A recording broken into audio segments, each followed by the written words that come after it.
Hello everyone. Today we will talk about age. Sometimes non-English speakers have hard times talking about age. They may use the wrong preposition or the wrong verb. We will talk about which prepositions and verbs to choose in order to talk about age.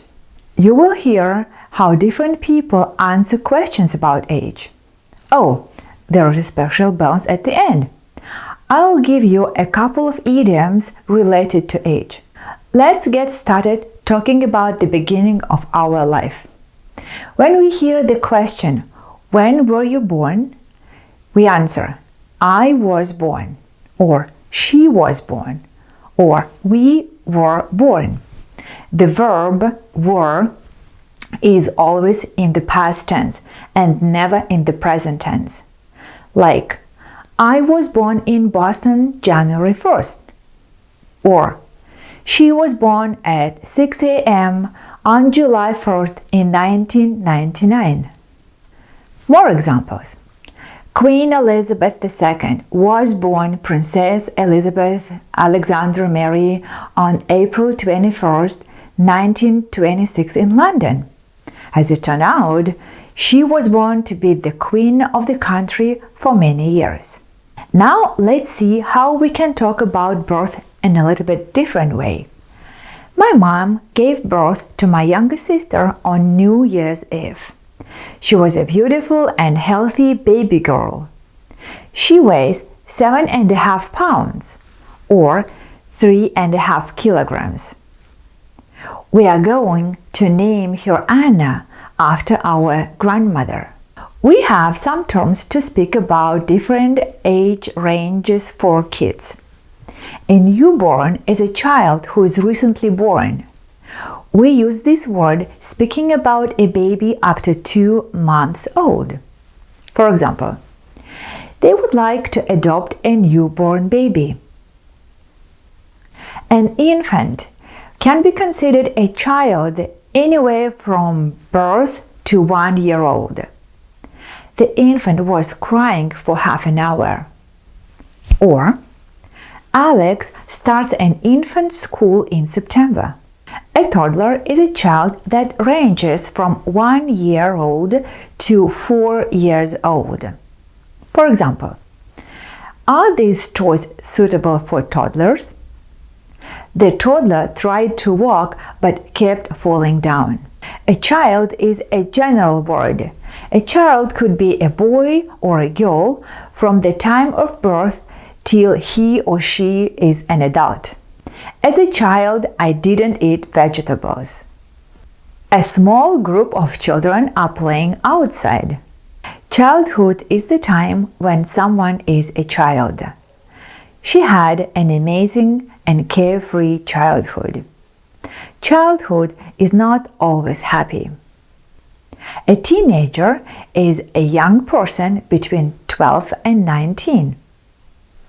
She had trouble keeping her teenager in order. His voice is too high for a teenager. Age is one of the realities of our life. Now let's see how we talk and answer questions about our age. When we hear a question, "How old are you?" "How old is he?" we answer, "I'm 25," or "I'm 25 years old," or "He's 25," or "He's 25 years old." He's under 14. It means that he is younger than 14. In this sentence, we use the preposition under. Employment of a child under 14 is strictly prohibited. You can say he is nearly 25 years old. It means he is almost 25. Maybe his birthday is next week or next month. He is over 25. It means he is older than 25. Are you over 25 years old? He is in his early 20s, 30s, 50s, 60s. For example, he is very active considering he is in his 70s. You can also say He is in his mid-30s, mid-40s, mid-60s. For example, Kelly was a slender, pretty woman in her mid-30s. He is in his late 20s. It means he is 26, 27, or 28. For example, I'd guess she's in her late 20s. When you don't know the exact age or you don't want to mention the age, you can say, she's a middle-aged person. And now, let's talk about grammar. When you speak about age, you can use present simple or present continuous. You can use future simple as well. Let's look at the examples. I'm 21 now, and next year I'm 22. In this sentence, I use present simple for the future. It's possible if you indicate the time. But usually you should say, I'm 21 now, and next year I will be 22. You can say, I'm going to be 21 next year. Or, I'm going to turn 21 next year. Or, you can say, I will turn 21 next year. All these sentences are correct. About 45 million or 16% of Americans are over 65 years old. Elder, elderly, senior, or retiree are the most common words we use to speak about this age. You can say, he's an elderly person.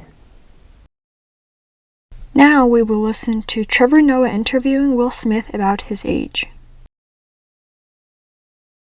Is there a level of vulnerability that comes with acknowledging that you are aging as Will Smith? Yeah, you know that was another part of the experience that I had. Like turning 50, I've never really thought about age and felt it that way. But like last year when I turned 50, it was like it's a 5 in front of it. Like the 5, like 40 was cool, 30 was cool, like 50 was like, whoa, man, we need to jump out a helicopter or something.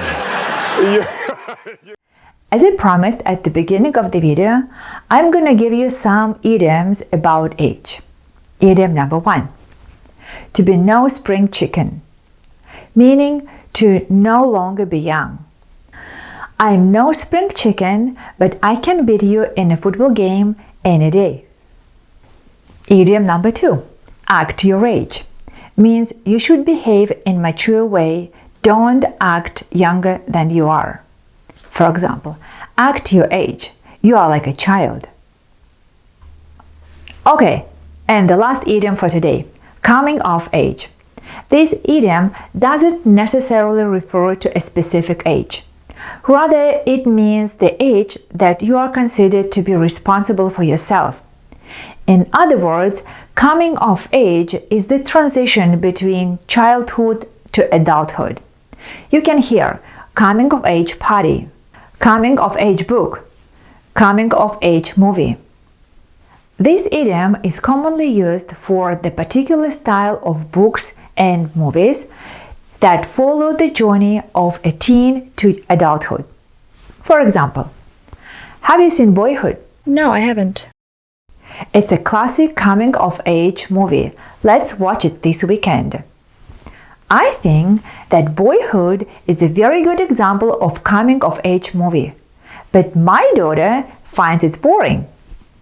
Her recommendation is Lady Bird. I think Boyhood is the best coming of age movie for me. What was so unique about it? Well, the movie was shooting over 12 years, and we saw the characters change within these years. Their appearance, they become older. The main character Mason was 6 years old at the beginning of the movie, and it ends when he's 18. So you see how he grows and changes, and struggles with the same problems like most other children and teenagers do. It's a story about his mom, Olivia, a divorced woman who raises 2 kids, tries to make her career and give education to her children, and at the same time, she tries to be happy. The movie is simply a masterpiece. I think it's really worth watching. I rated it 10 out of 10 as a coming-of-age movie. Lady Bird is a coming-of-age film about a girl named Christine that goes by the name Lady Bird. Over the course of the movie, we watch her experiment with relationships, battle with her mother, and try to figure out who she is.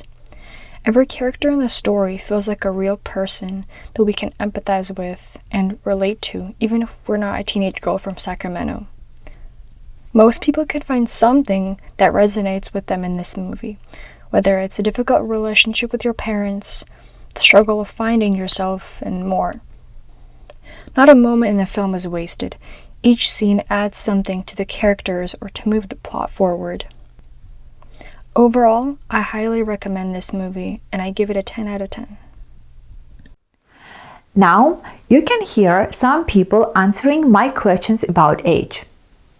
And after the interviews, don't forget to test yourself and check how you can speak about age. Do you mind being asked about your age? No, I'm fine being 17, almost 18. I like to keep people guessing about my age. Are you comfortable with your age? Yeah, I'm pretty comfortable. Yes.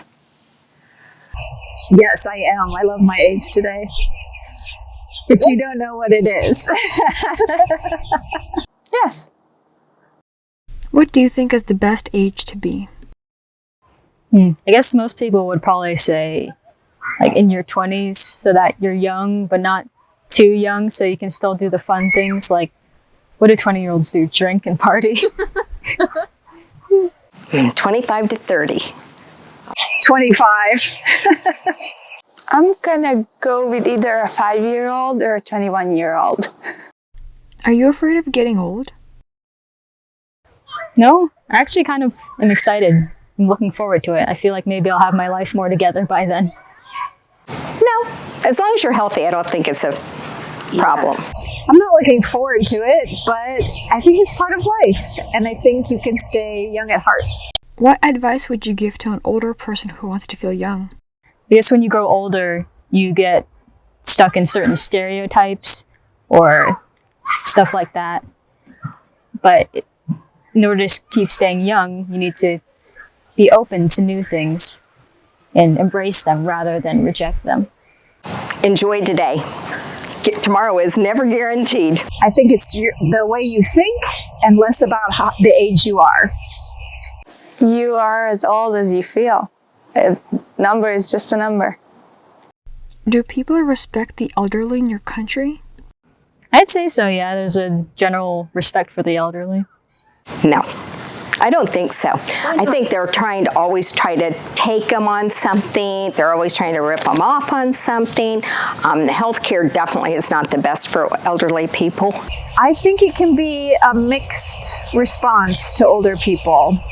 I like to think I respect elderly or older people, but I think it can very much differ from person to person.